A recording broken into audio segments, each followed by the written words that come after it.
Rearview Media, in association with RE/MAX leading edge realtor Sam Kane, bring you a conversation from the park bench. Hey Alex, I'd like to welcome you. Thank you for coming in and speaking with me. You're a financial advisor. Yeah, that's right. And it's for Thrivent? Yeah, that's right. Thrivent. And so I'd like you to tell me a little bit about that. I think there's a long storied history to Thrivent that most people wouldn't know, and it's probably interesting. Yeah, So absolutely. you can tell us a little bit of that and how you serve the community. Sure, absolutely. So let me start with myself. My name is Alex Dobbs. I grew up in the Farmington area. I went to college down in Detroit at Wayne State University. And in 2012, when I graduated, trying to figure out what to do and where to go next. And so I got the opportunity to work and live in Japan. And so in 2013, I moved to Japan and ultimately ended up living there for 5 years. I taught English in a few different capacities. Grade school, university classes. I trained tour guides for the Rugby World Cup that took place in 2019. While I was over there, I was trying to figure out what my next steps were going to be in my career and my life. And I developed a really keen interest in finance. And so I started to study economics and even ask my own personal financial advisor back in the States, like, what would be a good book to read into, or what's a good opportunity for me to explore on this subject? And just over the years of developing an interest and gaining more knowledge in the industry, I decided to, in 2020, take up a career in financial advising, and Thrivent was willing to give me an opportunity, and I'm really fortunate to have it. But there's more to being a financial advisor than just knowing economics, right? Right, absolutely. I mean, it's not only about understanding economics and not only understanding, the financial vehicles and the financial products that we work with, but it's also understanding people and understanding the process of planning, what in a person's life is going to happen and how to, come to those challenges and be able to overcome them. One of the biggest pieces for all people is that we utilize money daily in many different capacities.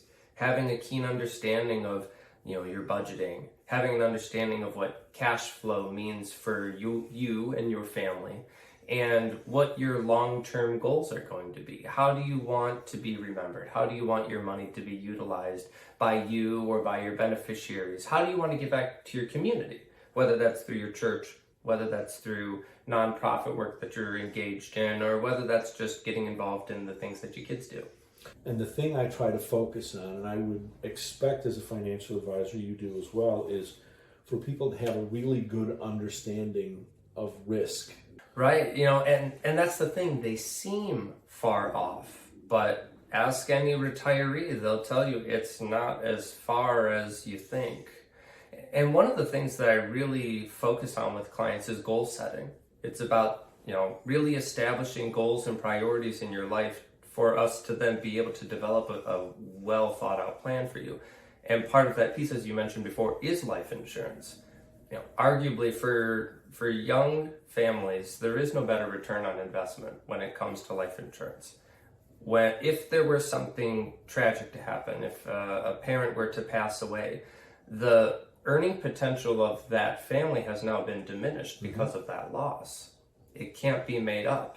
And one of the best opportunities to give your family the success they need in the long term is life insurance. And yeah, like you said, it's maybe an uncomfortable conversation to have with people, but really, really important if we want to have a good understanding of how to move forward in frankly, these tough times, especially in the last couple of years. Yeah, you certainly don't, and you hear about it all the time where some young person passes way before they were expected to, and they've got 3 young children at home. So, well, we should probably move on to more fun things. Sure, yeah, absolutely. Tell us a little bit about Thrivent, because I think that has an interesting background. Sure, yeah, absolutely. So Thrivent actually started out as the Lutheran Brotherhood. Now, it was a financial or an insurance company at the beginning, servicing Lutherans out in Minnesota and out in the Wisconsin area as well. Now we've expanded to servicing pretty much everyone, as well as offering not only insurance, but also investments, just like any other investment firm out there. We also do, one of the biggest things that we provide is, and lead with, is actually advice and recommendations. Having good conversations, asking really good questions, sitting down with clients and thinking out, all of the challenges that could come along the way so that we can actually put them on the right steps forward. My degree is in Asian studies, actually. So you spoke Japanese before you went? Yeah, correct. Yes. So I studied. That probably helped. Helped a lot, actually. Yeah, it helps a lot. And then moving over to Japan obviously helped me with my speaking abilities. Right. So it's kind of a two-part process, right? Kind of take the learning from school and then apply it in the real world. You have to apply it. You managed to apply it in a fascinating way. You took your Asian studies with a good Japanese language background, and you went over there. How does that help you in your current role? Yeah, that's a really good question. As I said, when I was over there, I was teaching, a lot of different capacities of teaching. And really that's the point of pride that I bring into my practice is education. Thrivent as a firm and me as an advisor, I really push education with clients because I do feel that there is a deficit of financial literacy and financial education in the United States. And having a trusted individual to come to who gives you unbiased recommendations, unbiased advice and opinions on your financial situation, I think just only benefits people. And honestly, that's the hallmark of Thrivent and what I provide to my clients. So you use the word trust, and for the last 15 years, maybe not quite that long, everybody wants to be the trusted advisor. What do you think is critical to becoming that trusted person? Building a good relationship, a good relationship based on honesty. And sometimes that honesty doesn't look pretty. Sometimes it makes me seem like a bad guy because I have to give bad information. You have to give important information that will be negatively received. Ooh, a better way of putting it. Oh, it's not bad information. I'm going to have to remember that one. Okay, I'm going to have to remember that one. But it's, those are the tough times that when I work through those with clients, they appreciate the relationship all the more because even though it isn't pleasant news, it's important news and it needs to be understood. And from that news, we make plans and accommodations. I think that's exactly it. You hit on it. You can't be trusted if you're not honest. Yeah. And oftentimes being honest means having conversations with people that are going to be received negatively. But it also requires discipline. Yeah. So, and people think discipline is a bad word. I have no discipline when it comes to eating, and it's apparent. But I'm not going to say anything. With respect to investing, there's a discipline there as well. Absolutely. If it means that every month you're going to put in an amount, whether it be, I don't know what your minimums are, but maybe it's $50 an account. Actually, it is. It seems like it's right. What does that mean to the family? What do they have to forego? How long does it take from the time you meet someone? How many times do you have to have a conversation with someone before you start to develop that trust? Ooh, it's different for each person, honestly. It depends on my relationship with them beforehand. Let's say it's someone I had never met before. Honestly, it may take me close to 15 tries before I can sit down with them, show them the value that I bring to them, and maybe possibly have them work with me as a client. If it's a closer relationship or somehow we just hit it off really well and they're in need of some advice and some assistance and we work well together personality-wise, then it may only take 2 or 3 meetings. And what is the best source for you for those? How do you... The best source for me is actually referrals. I love working with the clients that I already have, and I like working with like-minded individuals. So I usually try to go through my referral sources that, with clients that I already have on the books. I also do a lot of other outside work activities. I think last time we mentioned it, I joined a coin club a few months ago. Yes. And, getting around, meeting the people in the club has been really interesting. Hearing their financial takes, because obviously it's coins, it's dealing with precious metals, so there's a conversation to be had there. But many of them also have, investments, and they've got questions about those. So many of them are retirees. So how do they do the balancing act of taxes in retirement? There's a lot of good conversation to be had, and I'm just really happy to be part of it all. So in large part, the best way for people to get to know you is for you to be available. You also mentioned something else, which it's a nonprofit. Correct. Yes. That Thrivent is a financial firm that runs as a not-for-profit. Absolutely.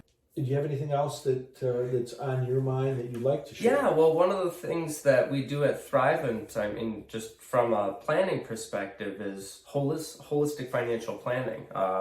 Again, the investment side, we look at insurance.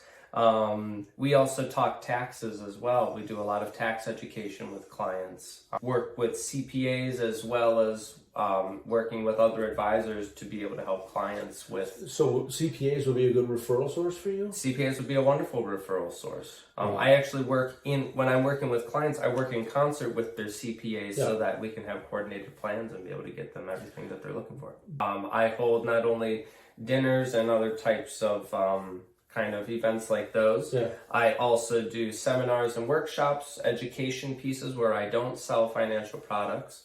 So I'm a financial advisor. I work with clients in a standard financial advisor relationship. But another way that I work with clients too is in a more in-depth approach. And that's through something called fee-based advising. And how that works is clients hire me out on a monthly basis, and I am their money guy. I do quarterly check-ins with my clients with more in-depth targeted goal setting for those meetings. This is not only for clients on the personal side, but I also work with clients in a business and professional capacity as well. So business growth development, tax strategizing, things like key person insurance and other types of important insurance pieces for the business.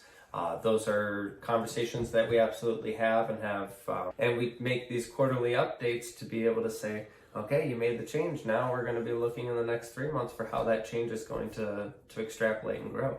When you say fee-based, yeah, the first thing that comes to mind is, only rich people can afford that.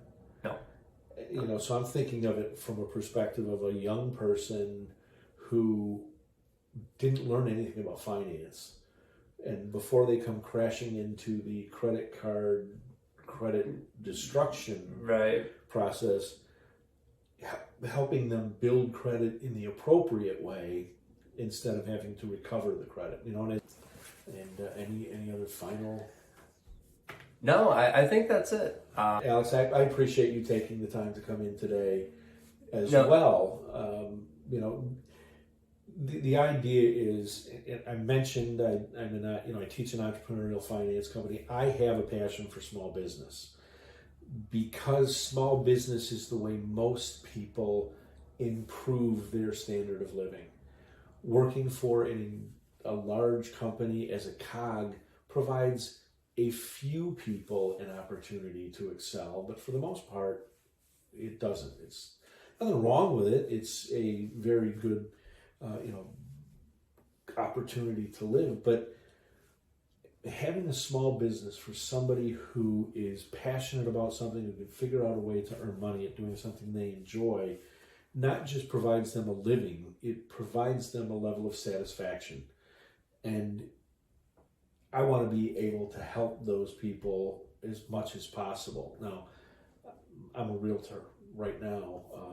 I can do that through teaching, but you're actually on the ground doing that kind of thing. So the way I'm helping is I'm trying to help you get that message out.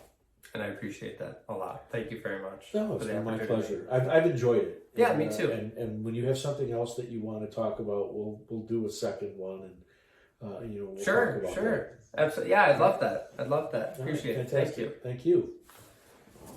Thank you, sir. Okay, thank you. All right. Yeah, this is going to require some editing. And I appreciate that a lot. Thank you very much. No, it's for the been my opportunity. pleasure. I've enjoyed it. Yeah, And, me too. And when you have something else that you want to talk about, we'll do a second one, and we'll Sure, talk about sure. Absolutely. Yeah, I'd love that. I'd love that. All right, Appreciate it. fantastic. Thank you. Thank you. Thank you, sir. Thank you.